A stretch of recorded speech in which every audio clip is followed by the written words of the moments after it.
Haleluya, shalom. Apa kabarnya hari ini? Kalau saya bisa ada malam ini di sini semua karena anugerah Tuhan. Iya, kita ada di hari-hari menjelang kedatangan Tuhan. Siapa yang percaya bahwa Tuhan akan datang segera? Ya, yang lain tidak percaya. Ya, kita semua percaya ya bahwa Tuhan akan datang. Dan kalau Tuhan akan datang, maka kita harus berjaga-jaga dengan iman kita. Nah saudara, apa yang harus kita lakukan hari-hari ini? Karena saya percaya iblis itu juga tidak berdiam diri. Dia ingin berusaha untuk menggoyahkan iman kita sehingga ya kita tidak layak ketika Tuhan datang.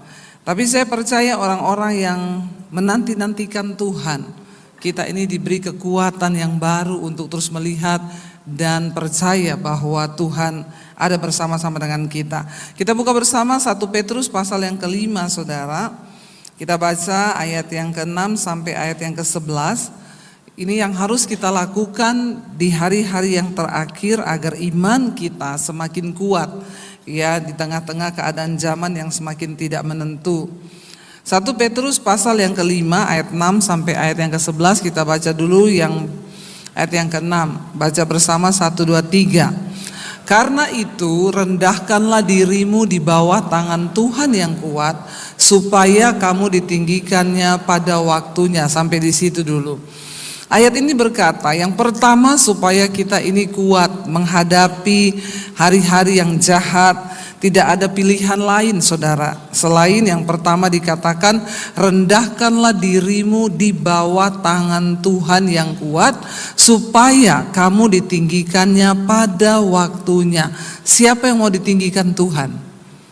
Kita semua tentu mau ditinggikan Tuhan. Jangan mau hanya ditinggikan manusia, amin. Karena kalau manusia yang tinggikan itu kadang kalau ada maunya ya jadi, kalau tidak ya sudah. Tapi kalau Tuhan yang tinggikan, ya Alkitab berkata jika Dia yang membuka pintu maka tidak ada satupun yang dapat menutupnya. Jika Tuhan yang sudah mengangkat kita maka tidak ada seorang pun yang dapat merendahkan kita. Jadi hari-hari ini apa yang harus kita lakukan saudara? Yang pertama ya rendahkanlah dirimu di bawah tangan Tuhan yang kuat. Apa artinya merendahkan diri? Ya, Tuhan itu tidak akan pernah bisa mengangkat orang yang masih tinggi hati.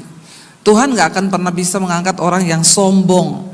Satu-satunya cara agar hidup kita diangkat Tuhan, dipromosikan Tuhan, dimanapun engkau berada. Saudara, janji Tuhan itu begitu banyak bahwa Tuhan itu akan mengangkat orang-orang yang berkenan padanya. Di mana? Di tempat saudara bekerja, di mana di dalam keluargamu, di mana di tempat pelayanan kita, di mana di kotamu. Tuhan sedang mencari orang-orang yang Tuhan itu juga gak sabar loh untuk mengangkat saudara dan saya, amin. Tetapi seringkali yang membuat dia tidak bisa melakukannya bukan Tuhan gak bisa, tapi kitanya ini yang tidak layak untuk dipercayakan sesuatu yang besar.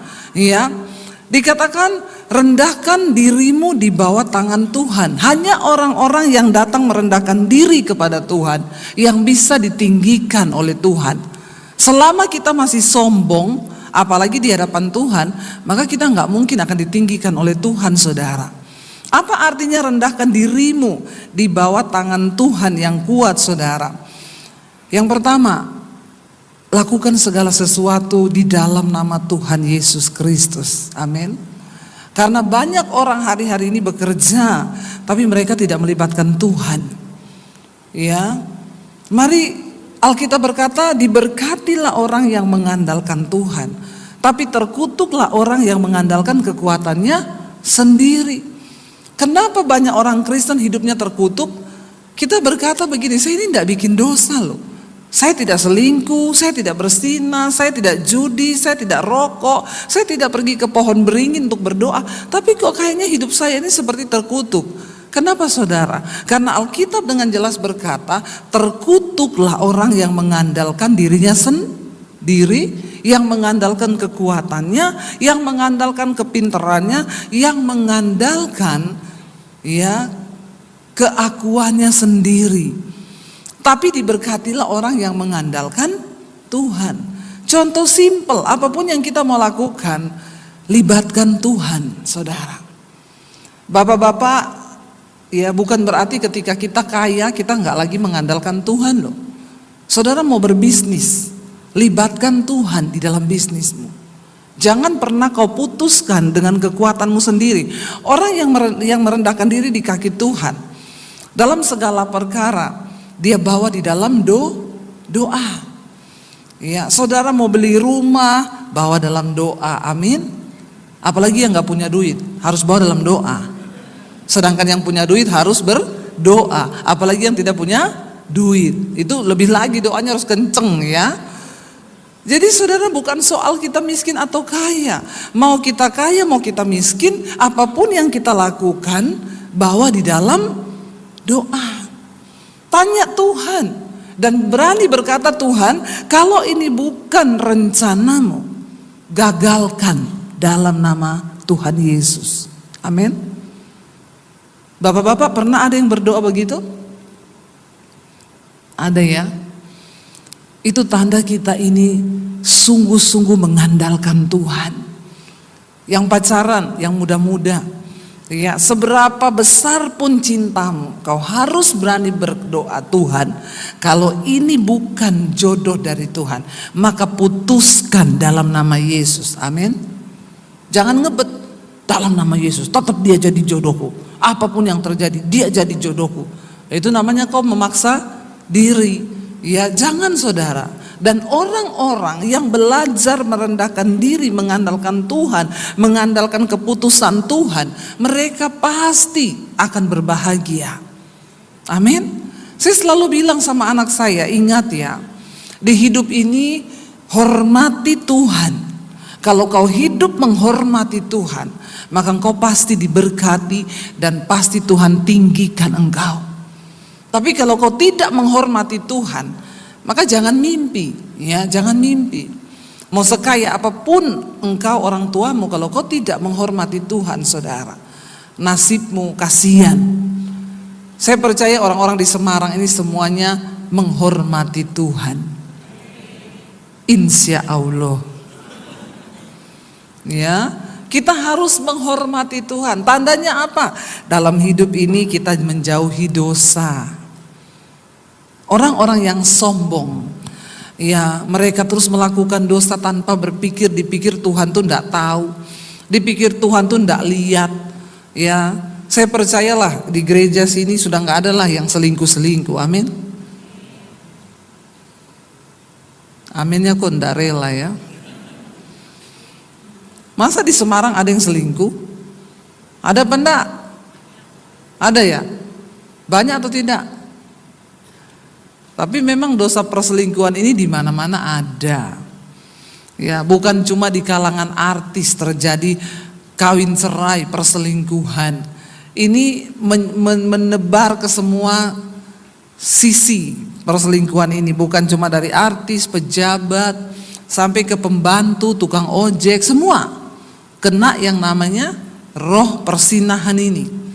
Ya, dan hati-hati saudara, saya percaya kalau kita ini hidup mendekat kepada Tuhan, menghormati Tuhan, merendahkan diri, tidak mungkinlah kita tuh kena yang begini-begini itu, tidak mungkin. Ya, kalau kita mau berjaga-jaga, tidak mungkinlah kita kena yang begini-begini ini. Saya berdoa kita semua hari-hari ini tidak lagi kena sama yang begini-begini. Kenapa? Karena perjuangan kita ke depan ini semakin berat. Ya, kalau cuma yang begini-begini kita tidak lulus. Apalagi kita berbicara tentang pertempuran, peperangan di akhir zaman yang begitu berat. Ya, jadi jangan ada suami istri rapatkan barisan, berdoa bersama, bergandengan tangan, tidak usah aneh-aneh. Amin. Jauhi hal-hal yang tidak boleh dilakukan. Ya, mau di gereja, mau di mana saja kita nggak bisa merasa kuat. Saya punya teman pendeta. Satu saat dia konseling ibu-ibu yang berantem sama suaminya. Saya sudah bilang, Pak, itu kan perempuan, sebaiknya serahkan ke saya. Oh, enggak apa-apa Bu Debi, saya kuat kok. Ya, kuat saya. Ya udah, saya ya silakan aja kalau merasa kuat. Yang namanya orang konseling itu kan mendengar cerita pasti terbawa. Dan ya memang seorang konselor itu harus punya empati, turut merasakan. Kenapa nggak boleh laki-laki dan perempuan? Ya nggak boleh karena bahaya. Kita harus turut merasakan. Dia datang di gereja pertama ngomong, Pak Pendeta, suamiku itu kasar orangnya, saya kalau berantem dimaki-maki. Ya namanya orang konseling apalagi sudah sambil menangis kan. Ya, kalau sama saya kan saya bisa rangkul, sama-sama perempuan. Ibu yang kuat ya, percaya Tuhan Yesus mengasihimu. Ya, nah kalau Pak Pendeta, ya pertama ya hanya bisa dielus-elus. Yang kuat ya ibu ya, yang kuat.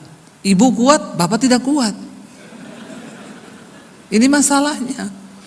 Jadi yang tadinya awalnya mau konseling jadi konsleting.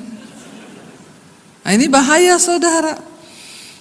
Besok datang makin menjadi nangis, dipukulin suaminya. Lah Pak Pendeta kan harus punya rasa iba dong, ya mengasihi toh. Akhirnya ibu juga sudah nggak bisa menguasai diri, nangislah. Dipelukan Pak Pendeta. Lalu terjadilah hal-hal yang diinginkan. Jangan bilang tidak karena kalau tidak diinginkan tidak mungkin terjadi. Justru karena diinginkan makanya terjadi. Lah ini kan beda jenis ya, lawan jenis. Harusnya berbeda, ketemu konsleting kesetrum. Saudara tahu apa hasil dari pelayanannya? Ibu itu selingkuh dengan suaminya, Pak Pendeta. Ibu itu bercerai dengan suaminya dan dia berselingkuh dengan Pak Pendeta dan Pak Pendeta pun bercerai dengan istrinya. Apa yang dihasilkan dari pelayanan yang seperti ini? Saya mau bilang Bapak Ibu, hati-hati. Yang namanya roh ini tuh bahaya sekali. Makanya kita perlu terus merendahkan diri di kaki Tuhan. Artinya apa? Tuhan, aku ini tidak kuat. Ya, sekarang itu aneh-aneh. Ya, ada bapak-bapak datang sama saya, Bu Debi, saya mau konseling. Ya, jadi saya kalau konseling bapak-bapak itu saya buka speakernya biar suami saya mendengar. Ya, karena ya jangan akhirnya berdua juga salah. Kenapa Pak? Jadi begini Bu, saya itu dulu, saya ini kena kutuk apa tidak ya? Kenapa? Jadi sekarang tuh usaha saya sepi, barang nggak ada yang keluar dari toko, ya nggak tahu. Saya itu besok sudah jatuh tempo, saya nggak tahu mau bayar pakai apa karena sepi. Jadi begini Bu, saya itu dulu pernah jatuh, saya berselingkuh bolak-balik, terus istri saya tuh berdoa buat saya. Singkat cerita saya dijamah Tuhan. Lalu di depan istri saya bilang, kalau saya selingkuh lagi, Tuhan bikin usaha saya bangkrut.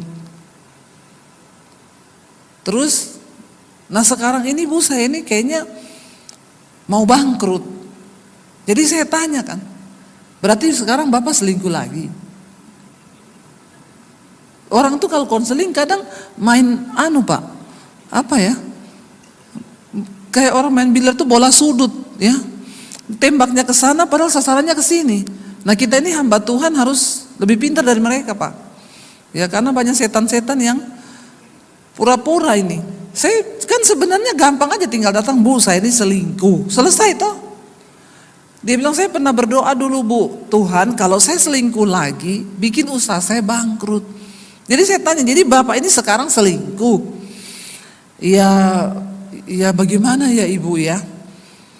Jadi begini Bu, di kantor saya itu kan ada sekretaris baru masuk. Terus ya dia itu suka perhatian sama saya. Ya kalau malam suka WA, Bapak sudah makan belum? Ya, loh kenapa itu sekretaris bisa perhatian sama Bapak? Ya saya kalau di kantor sering curhat Bu sama dia. Curhat sama dia kenapa Pak? Minta nasihat. Saya tanya, itu sekretaris lebih muda dari Bapak atau lebih tua? Lebih muda. Bapak kalau minta nasihat sama oma-oma yang udah tua, sama mbah-mbah. Nggih. Jangan minta nasihat sama perempuan yang lebih muda. Itu namanya Bapak cari celaka. Ya, kenapa Bapak minta nasihat sama dia? Ya saya merasa sumpek aja Bu, di rumah istri marah-marah tiap hari. Nah ini ada yang baik sama saya, jadi saya ya coba-coba curhat lah. Terbawa lah sampai dikasih nomor HP. Jadi kalau malam udah di WA, Bapak udah makan belum? Sebelum tidur jangan lupa makan loh. Ya, akhirnya saudara main hati, jatuhlah dia. Ketika jatuh berselingkuh, ya udah usahanya mulai bermasalah. Bapak-bapak, yang namanya dosa itu nggak mungkin membawa damai sejahtera dan berkat. Dosa itu membawa kutuk dalam kehidupanmu. Kalau engkau mau melihat hari-hari yang baik hari-hari ini, ayo kita sama-sama menjaga hidup dalam kekudusan. Dia bilang soalnya istri saya cerewet di rumah marah-marah begini. Lah sekretaris ini omongannya manis. Ya semua kalau masih masa promosi kan manis toh. Tapi kalau udah selesai masa promosinya lebih gila dari istrimu. Ya jadi jangan. Saudara, kenapa kita perlu merendahkan diri terus di bawah tangan Tuhan yang kuat? Sebab kita ini tidak ada yang kuat, semua kita ini lemah. Persoalan, tantangan datang, kita ini tidak punya kekuatan apa-apa. Belum lagi masalah ekonomi, masalah rumah tangga, masalah anak, masalah suami, masalah istri, masalah kesehatan. Ya memang hidup ini, dunia ini gudangnya masalah. Ya, makanya saya selalu bilang, enggak usah saudara konseling sama pendeta, ada masalah. Saya sudah tahu, kalau orang Bu saya mau konseling, Bu saya ada masalah. Saya bilang, ya memang semua orang ada masalah. Siapa yang enggak ada masalah di hidup ini? Kenapa kita ada masalah di dunia ini? Ya karena memang dunia ini tempatnya masalah. Ya, enggak ada orang yang tidak ada masalah. Semua orang ada masalah. Ada yang datang sama saya, Bu, doakan ya Bu. Saya ini belum punya jodoh, ya. Ini masalah terberat dalam hidup saya. Apalagi kalau saya tanya umurnya berapa, udah kepala 4, aduh, memang berat sih ya. Karena di bawah 30 jodoh di tangan Tuhan, di atas 30 Tuhan lepas tangan biasa. Enggak ya, Tuhan enggak pernah lepas tangan ya. Cuma memang berat. Lalu dia bilang itu masalah terberat. Dia belum menemukan jodoh. Saya mau tanya saudara, lalu ketika dia misalnya ketemu jodoh, dia menikah, masalahnya selesai? Orang menikah itu menyelesaikan masalah atau tambah masalah? Berarti semua saudara bermasalah. Kok jawabannya kenceng ya? Ya, memang benar orang menikah itu tambah. Kan gak ada orang nikah gini, kita nikah masalah tanggung sendiri-sendiri ya. Pokoknya masalah saya, masalahmu, masalahmu. Kan gak ada toh. Ketika saya belum menikah, ya masalah saya sendiri. Tapi ketika saya menikah, masalah suami jadi masalah saya. Malah yang ada waktu kita belum menikah, makanya ada suami yang ngomong ke istrinya, ya tolong saya dikeriin, saya ini kok sejak menikah ini sakit kepala terus ya, tapi kalau dikeriin gini sembuh. Lah dulu waktu kamu belum menikah sering sakit kepala enggak? Enggak pernah sakit kepala, setelah menikah ini baru sakit kepala. Maka dicekiklah dia sama istrinya. Ya. Malah ada orang yang menikah dulu enggak banyak masalahnya, begitu menikah jadi tambah, enggak usah angkat tangan.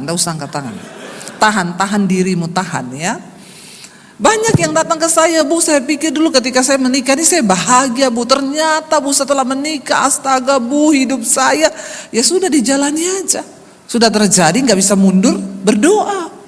Rendahkan dirimu di bawah tangan Tuhan. Orang tuh menikah tambah masalah, apalagi kalau memang dia menikah dengan orang yang memang sudah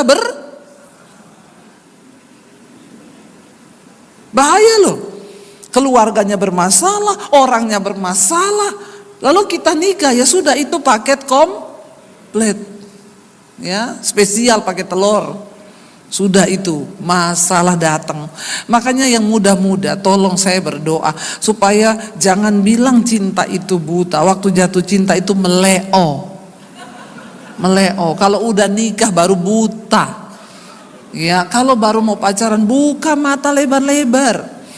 Ya, ini konseling pranikah di gereja ini perlu dipertegas lagi. Saya kemarin konseling pranikah orang, saya tanya yang pertama kali, pembahasan pertama, kenapa kamu menikah? Nggak bisa jawab loh Pak.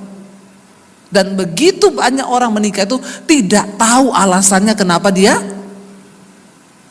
Ini parah. Parah loh, orang mau nikah nggak tahu kenapa dia mau. Saya sampai berulang, kita nggak akan lanjutkan pembahasan ini ya sebelum kamu dapat jawaban kenapa kamu mau menikah. Nggak bisa jawab loh. Bagaimana mungkin saya bilang kamu itu mau naik mobil, tapi kamu nggak tahu arah tujuanmu itu mau dibawa kemana. Nah, terus kamu di mobil muter-muter aja nggak karu-karuan. Ini kegagalan orang Kristen. Padahal kan pernikahan itu adalah hal yang terpenting, benar-benar ya sangat-sangat penting bagi kehidupan kekristenan. Tapi ternyata orang mau menikah aja tidak tahu alasan kenapa dia mau menikah. Jangan-jangan banyak bapak-bapak dan ibu-ibu di sini yang sudah berumur tapi nggak tahu juga kenapa menikah ya. Ngeri loh saudara, ngeri nih. Saya dulu ketika terima Tuhan Yesus, saya dulu tidak kenal Tuhan Yesus ya. Siapa yang udah dengar kesaksian saya? Yang lain nggak dengar kemana aja ya? Ya, saya terima Tuhan Yesus tahun 95. Papi saya haji dan saya tidak mengenal Tuhan dari kecil ya karena saya bukan beragama Kristen. Dan saya tidak pernah berpikir jadi pendeta, hamba Tuhan atau apalah saudara. Saya menjalani hidup sampai lulus SMA, saya punya agama tapi saya nggak kenal Tuhan. Saya melakukan dosa, saya pikir hidup itu ya cuma hidup dan kita bebas melakukan apa yang kita mau. Sampai akhirnya saya jatuh dalam banyak dosa, saya hancur hidup saya, masa muda saya hancur, lalu iblis datang berkata, kamu udah hancur hidupmu, mati aja, bunuh diri aja. Di situ saya berpikir, ya yang terbaik tuh mati. Sejak saat itu terus terpikir untuk saya pengen mati bunuh diri.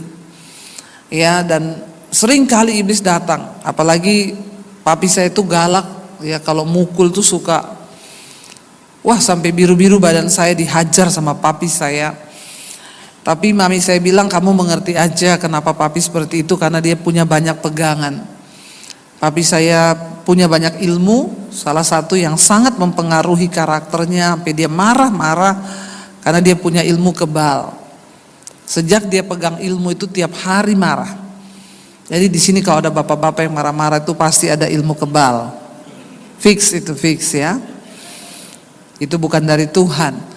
Akhirnya saya kepahitan dengan hidup, saya kepahitan dengan orang tua, lalu saya jatuh dalam dosa dan ujung-ujungnya saya pengen mati bunuh diri.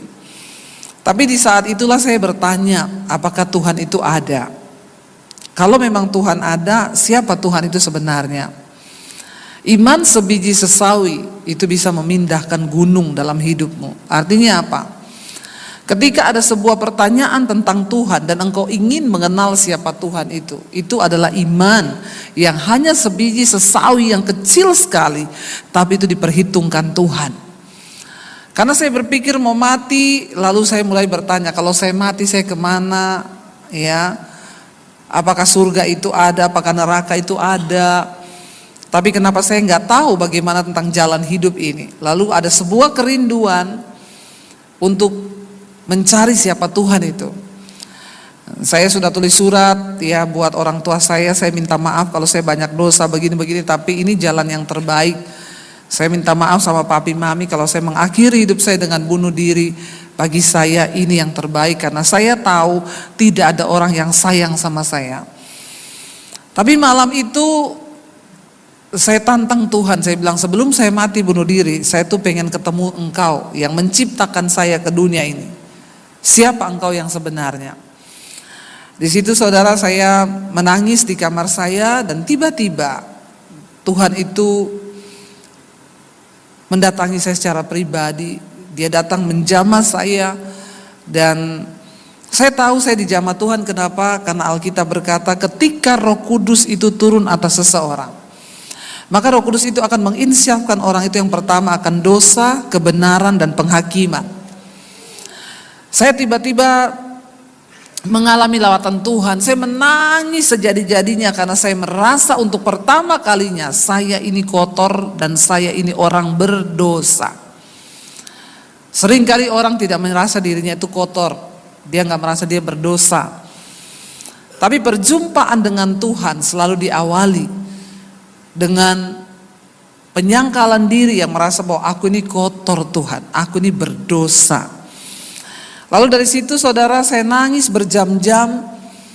Saya tidak bisa berkata-kata, tapi saya mengalami kasih Tuhan yang begitu dalam, sehingga setelah itu mulut saya hanya terus memanggil Yesus, Yesus, Yesus. Dan sejak malam itu nggak ada pikiran mati, nggak ada pikiran bunuh diri.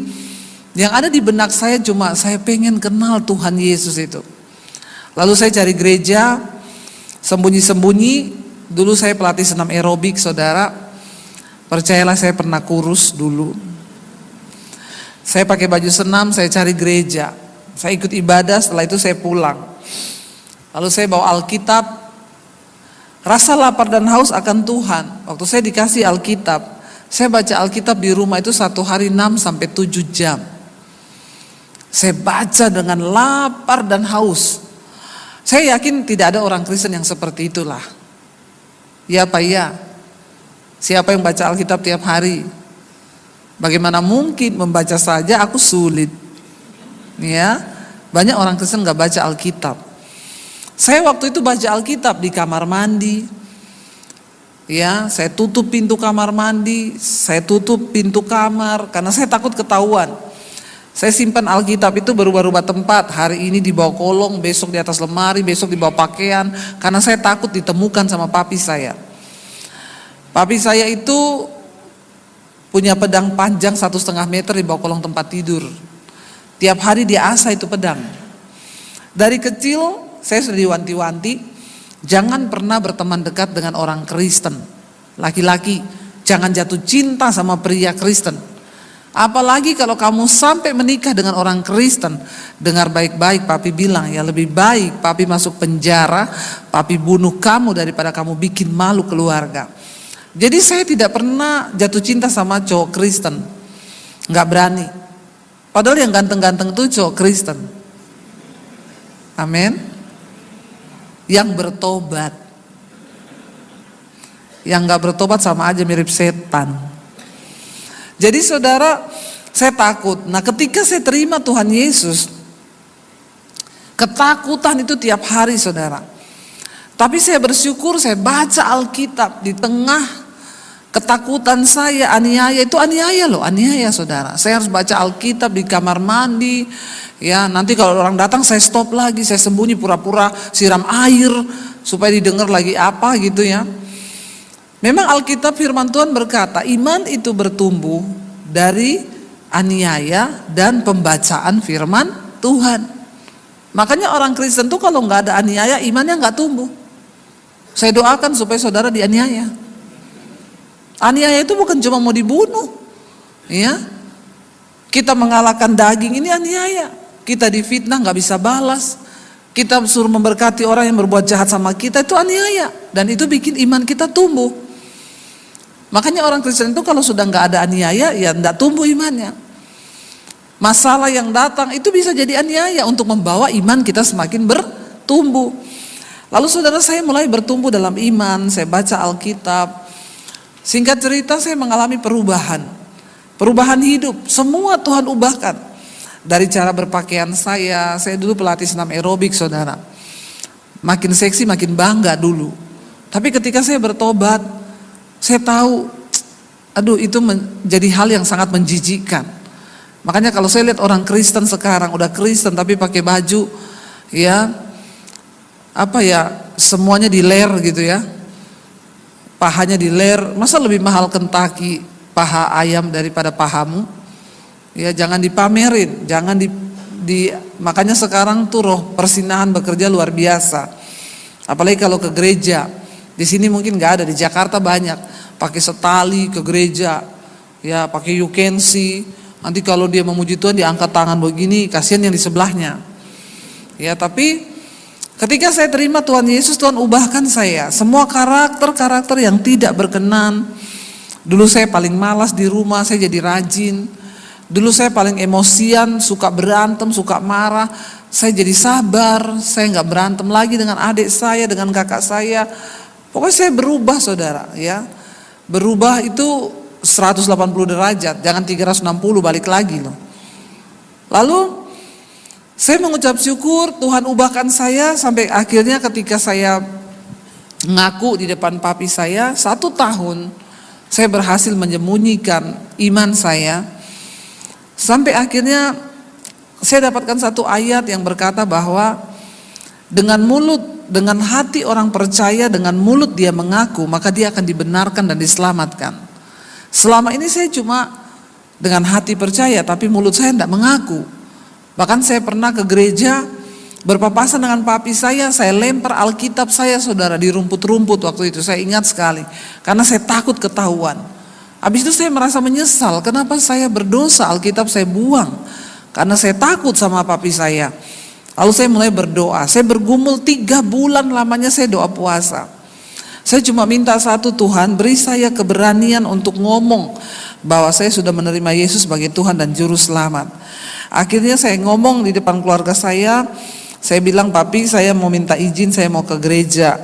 Lalu papi saya bilang, dia kaget, dia heran, waktu itu dia syok, ya, dia bilang, oh ini penyebabnya, makanya kamu jadi aneh akhir-akhir ini. Dan memang semua orang yang berjumpa dengan Tuhan Yesus itu harus jadi aneh. Pertanyaan saya, sudah anehkah saudara? Yang dulu pemarah, sekarang jadi pemurah, jadi sabar. Dulu emosian, sekarang gak lagi. Dulu merokok, sekarang gak merokok. Ya, dulu judi, sekarang gak judi. Dulu pelit, gak usah angkat tangan. Ya, sekarang jadi pemurah, suka menabur, amin. Jangan pelit-pelit loh bapak-bapak. Alkitab bilang orang kikir gak masuk surga, amin. Tapi saya percaya di Semarang ini semua orangnya murah hati. Ya, suka memberi, suka menabur, amin. Lalu saudara, akhirnya papi saya bilang, oh ternyata ini penyebabnya, makanya kamu jadi aneh. Kita tidak bisa berkata bahwa kita sudah berjumpa dengan Tuhan Yesus kalau hidup kita belum diubahkan. Orang yang berjumpa dengan Tuhan Yesus secara pribadi, terlihat ada perubahan di dalam hidupnya. Jadi kalau engkau hanya menjadi Kristen tok saja, yang setiap minggu ke gereja tapi hidupmu gak berubah, maaf, Anda belum ketemu Tuhan Yesus loh. Dan saudara pasti ditolak ketika Tuhan Yesus datang. Sekalipun engkau berkata, Tuhan aku mengenal engkau loh. Aku menyembuhkan orang demi namamu. Aku usir setan demi namamu. Tapi Tuhan bilang, maaf, enyah engkau daripadaku, sebab aku tidak mengenal engkau, pembuat kejahatan. Kita harus mengalami perubahan hidup yang orang bisa lihat. Ya, jadi aneh.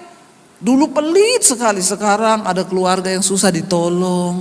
Orang bilang, ih kok aneh ya dia sekarang ya. Iya, kenapa ya? Oh, itu loh, sejak dia ibadah di Petra, hidupnya berubah loh. Karena dia mengenal Tuhan Yesus, amin.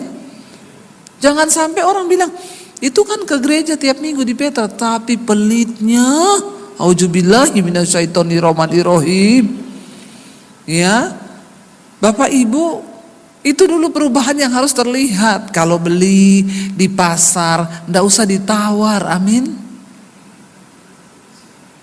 Ibu-ibu, ya, beli sayur itu loh, berapa? 10.000, ya ditawar loh. 5.000 entuk-ra. Coba, kapan lagi waktunya kita ini bisa menjadi berkat bagi kota, bagi bangsa? Yaitu penjual sayur di pasar tuh mereka enggak kaya. Saudara, sekali-sekali ditanya berapa itu bu? 10.000, 20.000 boleh enggak? Loh, malah ketawa loh. Saya ini serius loh. Amin. Itu baru orang bilang, "Wih, jemaat Petra loh." Apalagi saudara pakai kalung salib. Ya, dia akan bilang, "Ih, orang Kristen luar biasa. Saya jual 10.000, ditawar 20.000." Itu luar biasa kan? Jangan sampai pakai kalung salib. Mangewu wae. Reto, mangewu, itu. Lawang aku kemarin tuku neng kono yo mos 2.500 kok. Ih, bertobat loh iki. Ya, saya ini tahu loh. Karena saya sering mendengar nih di pasar begini kejadiannya. Ibu-ibu bertobat. Iya, apalagi kalau lihat bapak-bapak tua yang jualan, ndak usah ditawar. Saya bersyukur ada ibu-ibu bersaksi, Bu Debi terima kasih ya, karena saya mendengarkan khotbah ibu. Ada bapak-bapak tua jual sapu lidi di rumah. Saya udah mau tawar, Bu. Saya tanya berapa, Pak? Ya, 15.000. Saya sudah mau, mosok saya ingat khotbah ibu. Ya, berapa 15.000? 20.000 ya Pak. Ih, puji Tuhan loh. Ya, kan itu bapak juga nggak jualan pakai mobil Mercy tuh. Dia naik sepeda loh, jualan saudara. Kita nih kalau mau menjadi berkat nggak usah yang muluk-muluk lah. Ya, ada orang berkata saya pengen jadi berkat ke panti asuhan, bawa sembako. Itu nggak usah terlalu alay lebay. Itu kau bisa lakukan setahun sekali. Tapi perbuatan-perbuatan baik yang di sekeliling kita nih loh, yang bisa kita lakukan setiap hari. Kita lihat orang yang susah, saudara, dengan saudara menabur, saudara itu tidak akan miskin, justru akan semakin diberkati. Saya nih saksi hidup. Saya itu dari nggak punya uang, saya belajar menabur, saudara. Ya, saya belajar taat dengan suara Tuhan. Makanya sampai hari ini saya mau bersaksi depan saudara, Tuhan memberkati kami luar biasa. Amin. Ya, kenapa nih saya kok lama-lama di pelit ya?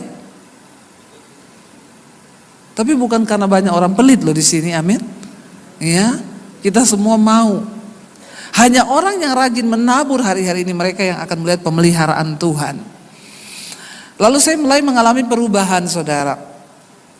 Ketika saya berubah, semuanya Tuhan ubahkan. Cara pandang saya, cara berpikir saya. Makanya saya mau bilang sama orang tua, kita nggak bisa mengubah anak-anak kita. Yang bisa kita lakukan adalah bawa mereka berjumpa dengan Tuhan. Ajarkan firman kepada mereka. Karena saya mengalami, dulu saya dipukulin sama orang tua saya, ya dihajar sampai babak belur. Apakah saya berubah? Enggak. Saya semakin bikin, saudara. Saya semakin berontak. Saya bilang, ya kalau mau bunuh aja saya sekalian. Saya kan gak pernah minta dilahirkan. Tapi ketika Yesus menjamah saya, orang tua gak perlu bicara satu kata. Ya, saya mengalami pembaharuan budi. Dari roh saya dihidupkan. Lalu Tuhan ubahkan saya. Sampai akhirnya saya berubah semuanya. Dari situlah saya mulai berpikir, Tuhan, tadinya saya pikir saya nggak mau menikah, saya mau melayani Tuhan saja. Sampai saya ngaku, saya ditentang sama keluarga. Singkat cerita tahun 96 saya diusir dari rumah saya. Tapi saya bilang kalau kamu mau ikut Yesus, kamu keluar dari rumah ini dan jangan anggap kamu punya keluarga. Jangan bawa ijazahmu, yang sekolahin kamu tuh saya. Saya mau lihat kalau kamu keluar dari rumah tanpa ijazah, Yesus kasih makan kamu bagaimana caranya. Saya tinggalkan rumah, saudara, cuma bawa beberapa baju, tidak bawa uang. Saya memulai hidup dari minus bersama dengan Tuhan, dengan iman. Dan tidak mudah. Harga yang harus dibayar mahal sekali. Tapi saya tahu, saya dulu rusak, saya hancur dan Tuhan harus pulihkan. Kenapa? Sebelum Tuhan angkat Yusuf, Dia izinkan Yusuf mengalami penderitaan yang begitu berat. Karena lewat proses dan penderitaan, iman kita itu bisa disempurnakan. Karena lewat proses dan penderitaan, hidup kita ini bisa direndahkan. Sampai akhirnya kita punya kerendahan hati di hadapan Tuhan, baru Tuhan bisa meninggikan. Kenapa Daud sebelum diangkat menjadi raja, dia diproses habis-habisan oleh Tuhan. Ya, bahkan dia dikejar, mau dibunuh, dipermalukan, direndahkan. Cuma itu cara untuk membuat kita ini rendah hati di hadapan Tuhan. Karena saya berdoa, kalau hari ini saudara sedang ada dalam persoalan atau masalah, anggaplah itu satu cara Tuhan untuk merendahkan hidupmu di bawah tangan Tuhan yang kuat. Amin. Supaya kalau engkau sudah merendah hati di hadapan Tuhan, barulah Tuhan bisa meninggikan kita. Saya menjalani proses itu saudara, dari kota Poso saya ke kota Palu. Saya tinggal di tempat kos-kosan sepupu saya untuk bisa dapat makan. Saya cuci baju, saya nyapu, ngepel, nyetrika. Saya jadi pembantu di situ. Tapi saya tahu Tuhan sedang menghancurkan manusia lama saya untuk dipersiapkan menjadi manusia yang baru. Tanpa proses, tanpa pembentukan karakter, kita nggak bisa diangkat tinggi Tuhan. Nggak bisa saudara. Dunia bisa beri kesuksesan yang palsu, tapi hanya karakter yang bisa membuat kita berkenan kepada Tuhan. Lalu akhirnya saya diubahkan Tuhan. Saya tadinya berpikir saya tidak mau menikah, saya melayani Tuhan saja. Tapi dalam perjalanan Tuhan teguhkan saya menikah. Saya bilang, Tuhan, kalau saya mau menikah, maka pernikahan itu satu tujuannya untuk menggenapi rencana Tuhan, bukan yang lain. Jadi saya mulai berdoa buat jodoh saya. Bayangkan saya dari Sulawesi, dari Poso ke Palu, Palu Makassar, saya sekolah Alkitab. Lalu saya mulai berdoa buat jodoh saya. Ternyata saya ketemu wong Solo. Ya, di Solo saudara, jauh loh. Bayangkan orang Sulawesi ketemu orang Solo. Ya, saya akhirnya pelayanan ke Solo waktu itu. Lalu kami bertemu saudara. Dan benar, ya Tuhan pertemukan benar-benar untuk menggenapi rencana Tuhan atas hidup saya. Ya, saya menikah dengan suami saya, kita nih kayak botol ketemu tutup. Ya, saya bikin lagu rohani, saya ciptakan lagu, suami saya yang aransemen. Saya di YouTube, suami saya yang syuting, dia yang konten kreatornya. Saya nulis buku, dia yang desain. Jadi benar-benar Tuhan perlengkapi kami, saudara. Ya, makanya yang muda-muda di sini sekali lagi, tujuan dari sebuah pernikahan itu adalah untuk menggenapi rencana Tuhan. Kalau cuma untuk membatalkan rencana Tuhan, tidak usah nikah, mending jadi perawan tua. Daripada kau nikah untuk menggagalkan, dan susah prosesnya itu luar biasa. Tapi Tuhan izinkan semua terjadi dalam hidup kita ini supaya Alkitab berkata tadi, rendahkanlah dirimu di bawah tangan Tuhan yang kuat supaya kamu itu ditinggikan pada waktunya. Jadi ingat, proses, persoalan, tekanan, apapun yang kita lewati hari-hari ini itu adalah bagian dari proses Tuhan untuk kita ini direndahkan di bawah tangan Tuhan supaya tiba saatnya kita ditinggikan pada waktunya. Saya sudah melihat bagaimana Tuhan sanggup mengangkat orang-orang yang rendah saudara menjadi alat untuk kemuliaan Tuhan. Saya ini siapa? Kalau hari ini Tuhan percayakan banyak hal, nanti besok saya akan bersaksi bagaimana Tuhan percayakan banyak hal yang besar lewat pelayanan kami hari ini. Itu benar-benar semua hanya karena anugerah. Saya ini orang yang keluar dari rumah tidak bawa ijazah loh. Kalau dipikir, apa yang bisa saya lakukan dengan tanpa ijazah di tangan? Tapi tidak ada perkara yang mustahil bagi Tuhan. Karena kita tahu Dia turut bekerja untuk mendatangkan kebaikan bagi orang-orang yang sungguh-sungguh mengasihi Dia dan yang terpanggil sesuai dengan rencana Tuhan.